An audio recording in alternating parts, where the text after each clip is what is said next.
Under President Trump's visionary leadership, America and Israel are acting together in Iran with great determination and unprecedented strength. Operation Rising Lion is designed to remove the existential threats posed by the Ayatollah regime, the regime that has waged war against America and Israel and the people of Iran for 47 years. It chants death to America, death to Israel, and it delivers death to its own people. Our goals are three. One, removing the nuclear threat. Second, removing the ballistic missile threat, and removing both of these threats before they're buried deep underground and become immune from aerial attack. And third, this means creating the conditions for the Iranian people to grasp their freedom, to control their destiny. Today, the Ayatollah regime is not only attacking America, not only attacking Israel, not only attacking the Iranian people, it is attacking the entire Middle East and beyond. They've attacked civilians and American assets in Iraq, Kuwait, Saudi Arabia, Bahrain, Qatar, UAE, Oman, and they've even attacked through their proxies Cyprus and Europe. We've warned for decades that their ballistic missile program would be used to attack these targets far and wide, and if they're not stopped, that's just the beginning. The death cult in Iran is trying to blackmail the world by closing a key international maritime route, the Straits of Hormuz. It won't work. Israel is helping in its own way, and intel and other means, the American effort to open the Straits of Hormuz, rather. But I want to ask you to imagine how the Ayatollah regime would be able to blackmail the entire world if they had ballistic missiles with nuclear warheads. Just imagine what they would do. Look at what they're doing now and imagine what they would do if they had ballistic missiles, international range ballistic missiles, and nuclear-tipped warheads. Just imagine what a great threat that would be. So today, Israel and the United States are protecting America, Israel, the entire Middle East, but I venture to say the entire world.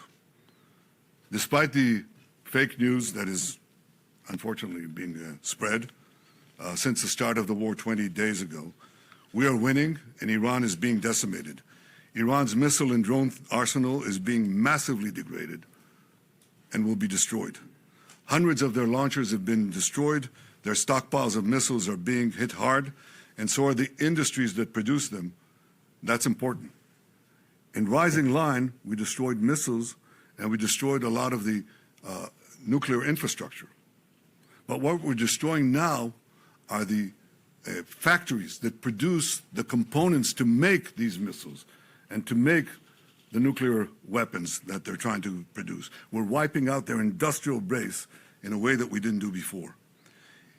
Iran's air defenses have been rendered useless.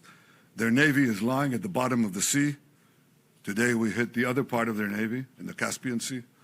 Their air force is nearly destroyed. Iran's command and control structure is in utter chaos. And I can tell you that there's still more work to do, and we're going to do it.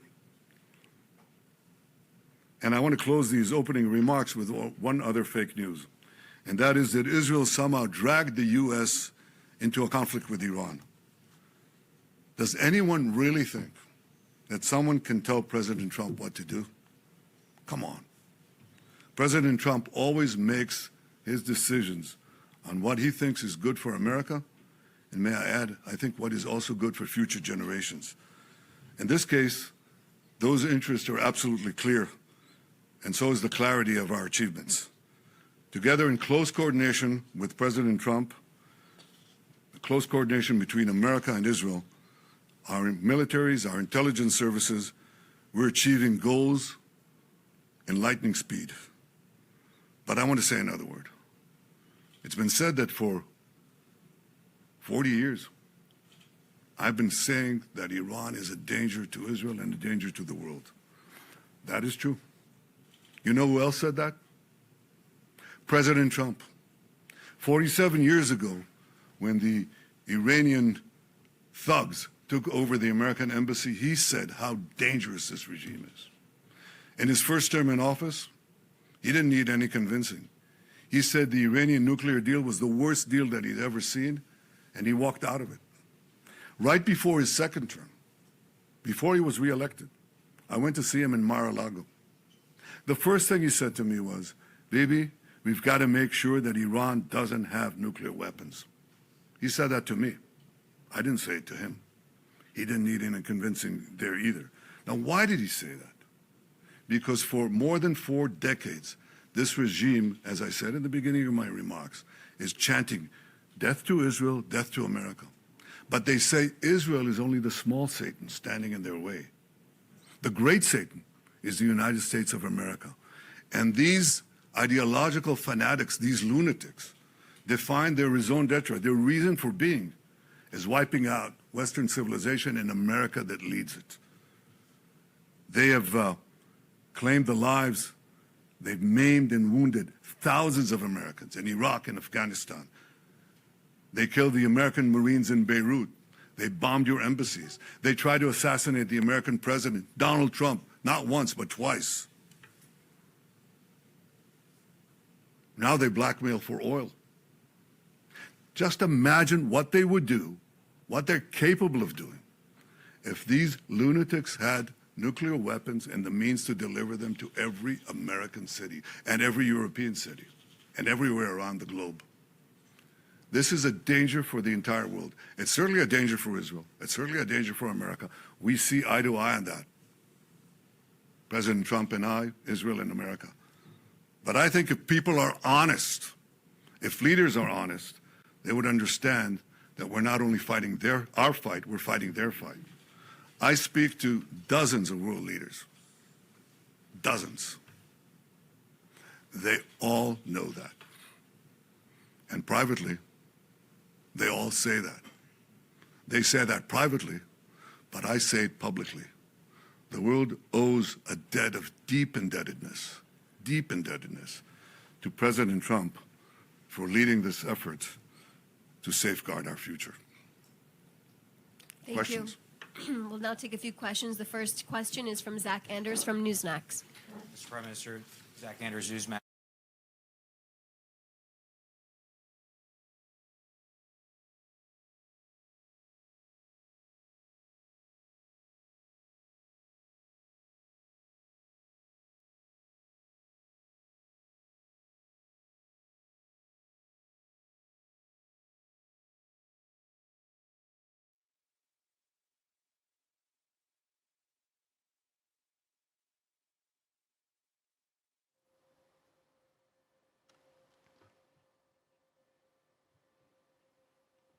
Okay. Hello, welcome back to the program. Israeli Prime Minister Benjamin Netanyahu speaking there. Well, let's debrief and cross live to Noga Tanopolsky, our correspondent in Jerusalem. Noga, before we go to Noga, we're going to go back to Netanyahu because we have the sound. I think it's too early to say. And I think in the final account, as I said, it's up to the Iranian people to show that, to choose the moment and to rise to the moment. We can create the conditions, but they have to, they have to exploit those conditions at a certain point. It is often said that you can't do revolutions from the air. That is true. You can't do it only from the air. You can do a lot of things from the air, and we're doing, but there has to be a ground component as well. There are many possibilities for this ground component, and I take the liberty of not sharing with you all those possibilities. Would you recognize Pahlavi if the people keep chanting for him in the streets? Well, I'm not going to say who specifically is going to be there, but I think he's been a force for good. He's been trying to get the people to unite for a transitional government, a democratic transitional government, or a moderate transitional government. I hope that it comes to being. I think it's too early to say. Next question from Richard Engel from NBC News. Good to see you again, Mr.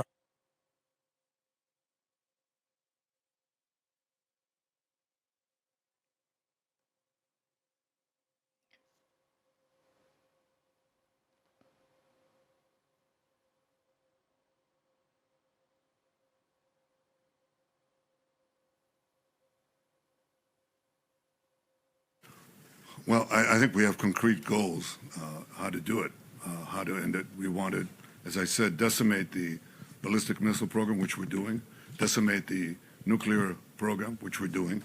I think that those are goals that are achievable, but I'm not going to put a schedule or a stopwatch on it. I think we have goals that have to be achieved, and we're not counting the days. But I will say this canard that we dragged the United States into it is not just a canard, it's ridiculous. It's just ridiculous. I mean, I think President Trump said it best, and I said it as well many times. There's always a danger in acting. But in conditions of existential threats, there's a much greater danger in not acting. What do you think would have happened if America did not act now? Just imagine what would have happened. In a few months' time, no more than a year, Khamenei, still alive, would have ordered the beginnings of the new nuclear program and the reconstructed ballistic missile program to move underground. Now, it'll take them a little time, maybe a few years, but you can't reach those programs. And they develop intercontinental ballistic missiles, okay? That means missiles that can hit Chicago and New York and Florida and Texas and California. Oh, but they don't have it yet. That's what people said. Right, let's wait. Well, just let them do it, you know. Just wait and let them do it. You won't be able to do it. It's the last moment. No, it takes a little time. I mean, you had a few months to prevent them from doing it and to just decimate these industries and perhaps achieve this transitional government in Iran. So you'd sit back and you say, well, it's not going to happen in the next Thursday, so let's not act. I tell you that there's enormous risk in not acting, much greater risk than acting. And if you think that the oil markets are in trouble today, think of Iran with nuclear weapons and the means to deliver them. Then think of the blackmail that you would endure. I didn't exactly ask, however.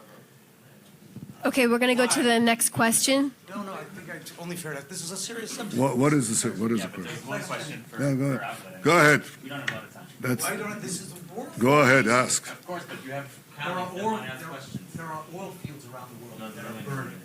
Gas prices are going up. The war is popular here in Israel, is not popular with many Americans. My question was, how do you see this ending? Not why, not even when. What do you imagine the day after? Well, we have achievable goals, and I'm not going to speak about the full battle plans that we have with the United States. We're well coordinated with them. I will say this, that once we achieve our goals, then I have argued, I think, and Americans understand this very well, because we're real partners. I think that what has to be done is to have alternative routes. Instead of going through the choke points of the Hormuz Straits and the Bab el-Mandeb Straits, in order to have the flow of oil, just have oil pipelines, gas pipelines, going west through the Arabian Peninsula, right up to Israel, right up to our Mediterranean ports, and you've just done away with the choke points for forever. That is definitely possible. So I see that as a real change that will follow this this war. But I also see this war ending a lot faster than people think. I think you have to, in war, you have to grit your teeth. Churchill said that democracies suffer from the slumber of democracies, as he called it. And they only wake up, he said, they may wake up only when they hear the gong, the jarring gong of danger, is the way he put it. Well, you're hearing the jarring gong of danger. The jarring gong of danger is Iran gets nuclear weapons and ballistic missiles. That's not a jarring gong. That is an apocalypse. Don't let it happen. And the function of leaders is to stand and tell people the truth, even when things are uncomfortable. That's what you have to do. And you don't always see the danger in time. But leaders are tasked with the task of seeing danger in time and acting on it. And I hope that in time, people will see the wisdom and the courage of President Trump's decision and his leadership, and the fact that we're working together. America is not fighting for Israel. America is fighting with Israel for a common goal, to protect our future, to protect civilization against these barbarians. Next question, one question, Guy Azriel from I-24 News. Thank you, Prime Minister. Guy Azriel, I-24 News. President Trump said today he did not like the Israeli strike on the Iranian gas fields. My question to you, was the President aware of Israel striking that gas field? Did you approve it? And please, if you may, do you see any signs that the Iranian regime is collapsing? And what assurances do you give the Israeli public that if it does stand on its feet, we will not see another wave of a war with Iran in maybe 5 or 10 years? Well, I'll say two things. Fact number one, Israel acted alone against the Slawiya gas compound. Fact number two, President Trump asked us to hold off on future attacks, and we're holding out. What do we see? What happens if are there any signs that the Iranian regime is cracking? A lot of signs. A lot of signs. I wish I could divulge all of them, but I see that. But will I tell you, will I commit right now that it's going to collapse? I could tell you that we're working to create the conditions for it to collapse. But it may survive, it may not. If it survives, it'll be a lot weaker. There's no comparison. It'll be at its weakest point, shorn of industries that it built over decades, death industries, shorn of many other capabilities that they have, and equipped with the experience, with the knowledge that if they try it again, they'll be hit again even harder. I cannot tell you of the technological developments that we are engaged in to anticipate this and other possibilities. But Israel has shown that it can do wondrous things. And in partnership with our American allies, we can do amazing things. Amazing things. As Pete Hegseth, the Secretary of War, said, these are the two most amazing air forces in the world. It's the two most amazing intelligence services in the world. It has the capabilities to confront these barbarians and to outstrip them, both in innovation and, when necessary, in lethality. It's directed, it's targeted lethality. It's going against the killers, and as much as possible to avoid civilian casualties. We have those capacities. We're building them for the future. That is what safeguards the future. You know, if people want to be naive, that they don't see the kind of world we're living in. In this world, it's not enough to be moral. It's not enough to be just. It's not enough to be right, you know? One of the greatest writers of the 20th century, someone that I admire a lot, was the historian Will Durant. Now, he wrote many volumes. I read most of them. He also wrote The Lessons of History, very brief, 100-page book, in which he said, well, history proves that, unfortunately and unhappily, Jesus Christ has no advantage over Genghis Khan. Because if you are strong enough, ruthless enough, powerful enough, evil will overcome good. Aggression will overcome moderation. So you have no choice. If you look at the world as it is today, you have to be blind not to see that the democracies led by the United States have to reassert their will to defend themselves and to oppose their enemies in time while there's still time, before the jarring gong of danger wakes them up and wakes them up too late. This is where we are now. The fact that people don't see that, the fact that a lot of the news media are harking on a lot of fake news, but also a lot of short-sightedness, and do not see the historic period and the historic struggle that we are engaged in now, doesn't obviate these truths. We have to be strong.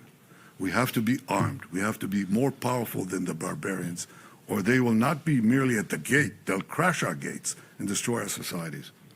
That's what Israel is doing now with the United States.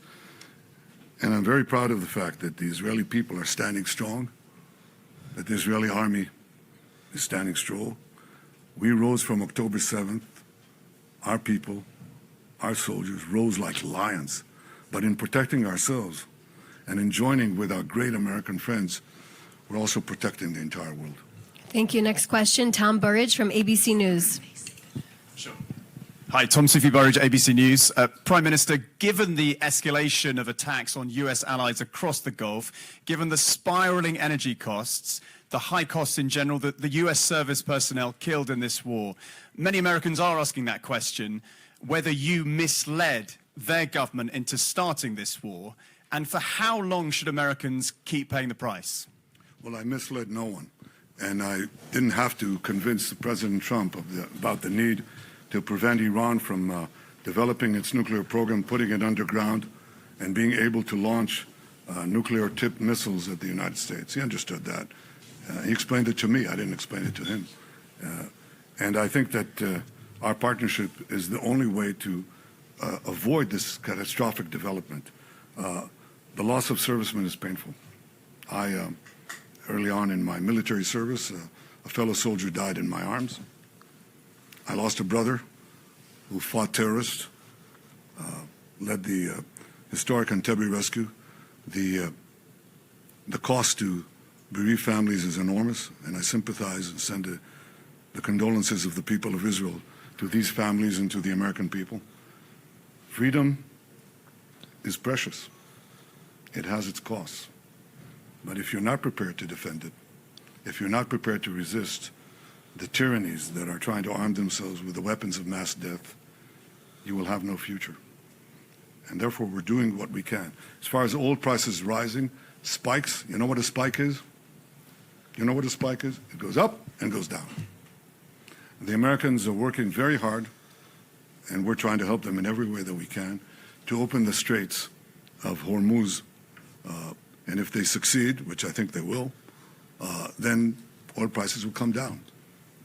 But if you say, all right, I'm suffering right now, and people are, then I shouldn't do anything. I should just succumb to the blackmail, let Iran get on with it, let them develop nuclear weapons and ballistic missiles to deliver them to New York and Los Angeles.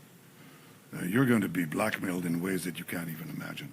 I think what this war has done is unmask what Iran is.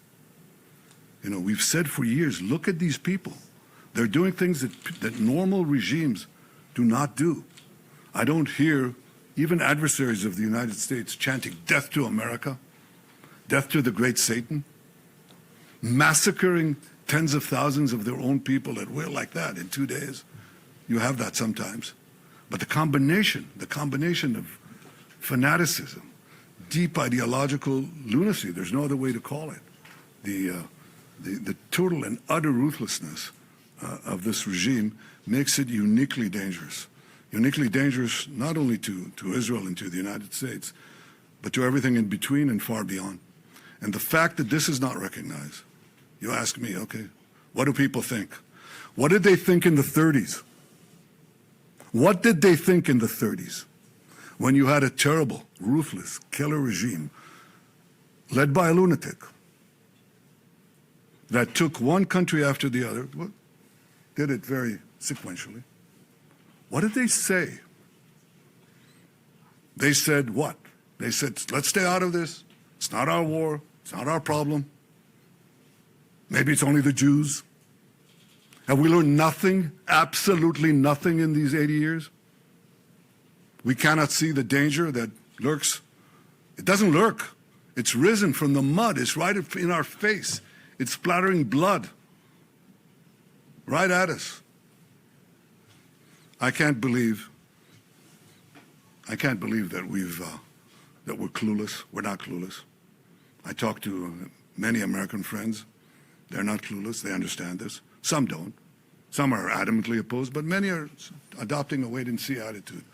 But I can tell you that I've spoken, as I said a minute ago, I've spoken to many, many leaders. We're talking about dozens and dozens of leaders. And they all say the same thing. I understand it. Some of them come out and say it. They're bold. And some of them say, I don't know, I wish, I understand it, but some of my people don't, or my news media are against me and so on. I was glad to see in the United States that an enormous number, enormous percentage of President Trump's supporters, traditional supporters, understand it.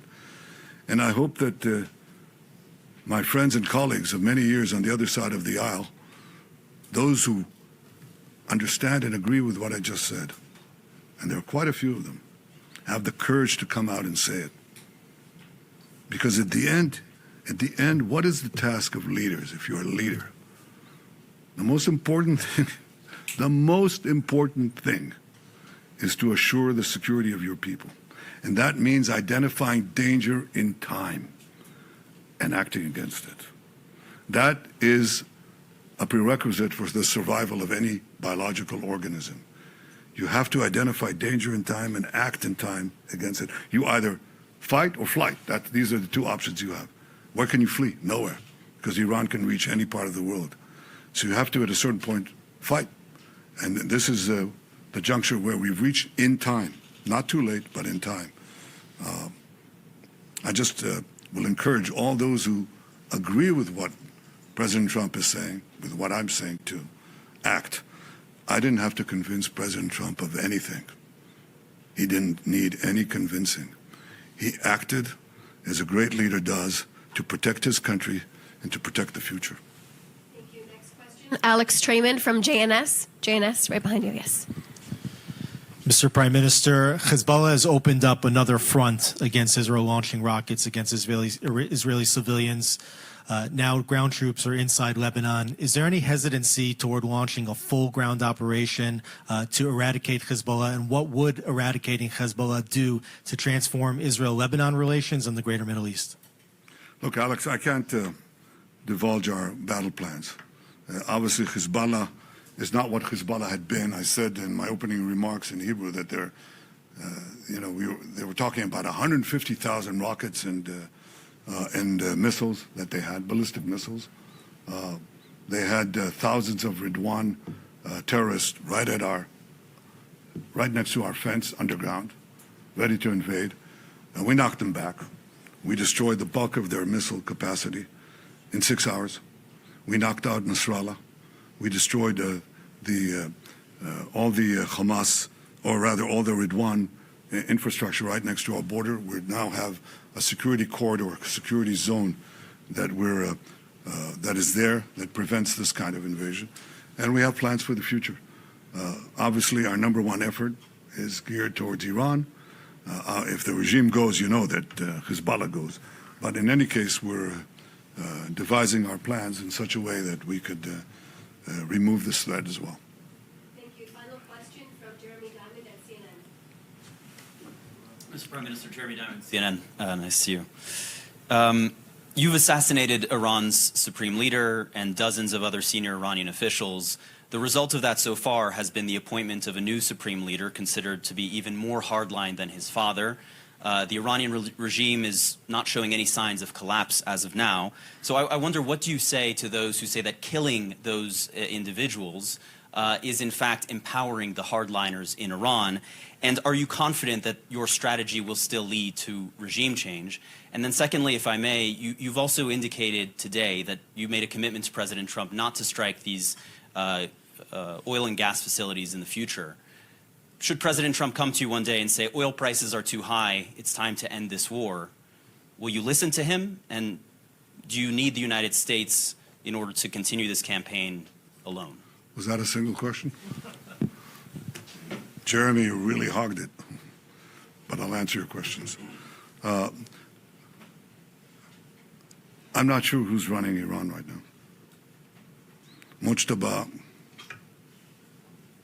the replacement Ayatollah, has not shown his face. Have you seen him? We haven't. And we can't vouch exactly what is happening there. There is a cloud here that's not clear. What we see is that there's a lot of tensions inside the people who are edging for the top. It's not a uniform position. You see that sometimes with the contradictory orders that are given. You know, they do one thing and then they withdraw.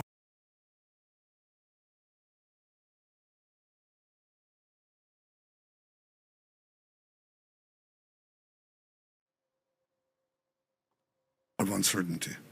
We found that can have an effect. The removal of Nasrallah has never been been replaced, because some people are not replaceable. I think the authority and the hold that Khamenei has had is not going to be translated to anyone, not to Mujtaba if he's there, and not to anyone else. We found that can have an effect. But I think the removal of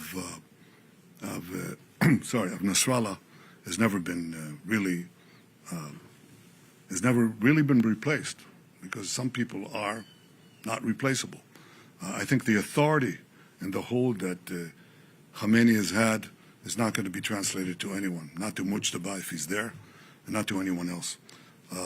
But I think this is part of the effort to crack the regime. It's not going to happen in one day. We're 20 days into this war. Yes, we're seeing cracks. We're seeing cracks, and we're trying to propagate them as fast as we can. Not only in the top command, we're seeing cracks in the field.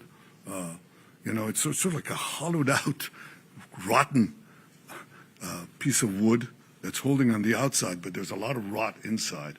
We're seeing some defections. We're seeing fear and trepidation in the IRGC units that are manning the ballistic missiles. You know why? Because they're afraid to die. They're not all suicidal. In fact, most of them are not. So we're seeing cracks, but we're going to hit them again and again. The minimum thing we want to do is, again, erase the industrial capacity that they had to produce these weapons. They'll have to build it from a start, and that's very hard. It's very hard to do underground, too. So they're not going to be able to just take the pieces and move them below the earth. It's going to be a lot harder for them.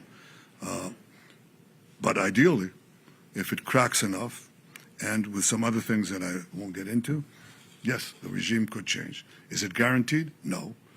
And is it up to the Iranian people in the final accounting to make use of the conditions that we're doing in weakening this regime?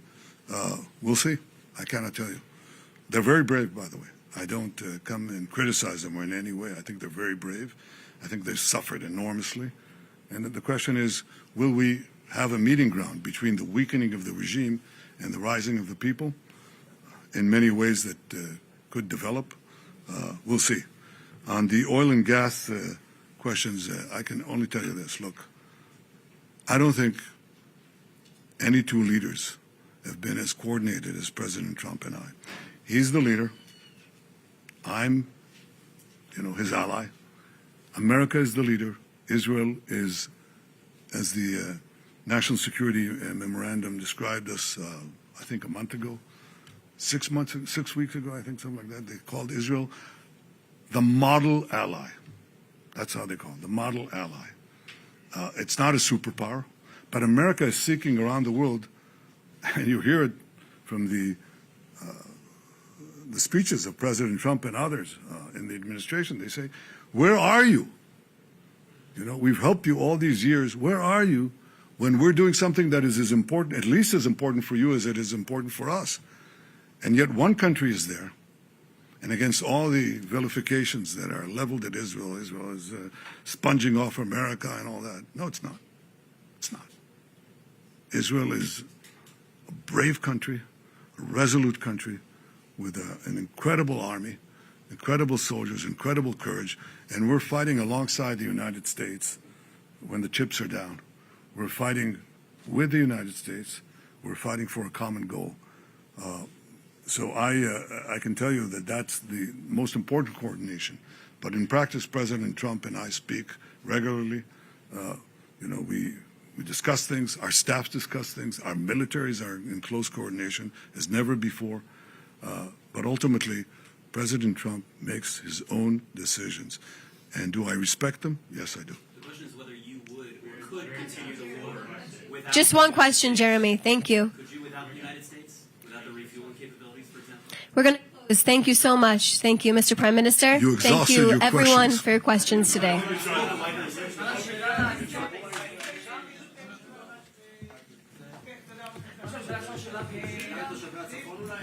Thank you, everyone. תושבי הצפון הם גיבורים, תושבי הצפון עומדים כרגע במעמסה Israeli הקשה. Prime Minister Benjamin Netanyahu speaking there, fielding questions from reporters.